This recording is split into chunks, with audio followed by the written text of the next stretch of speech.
امتى بقى الراجل يكتشف خيانة المرأة من لغة جسدها؟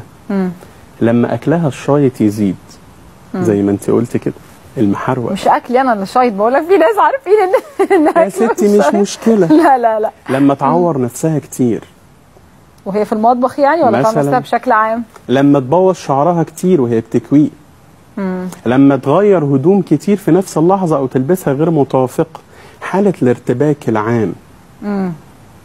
دي كل دي بس ما عندهاش بادي لانجوج زي البادي لانجوج ظاهرة جدا بشكل أكثر حدة. نفس الحاجات اللي عند النساء اللي شافت سيدنا يوسف عملوا ايه؟ قطعوا ايديهم. قطعوا ايديهم رغم ان هم شافوه. دي بادي لانجوج. اوكي؟ النون فيربال كوميونيكيشن ده 70% الى 90% من اللي جواكي.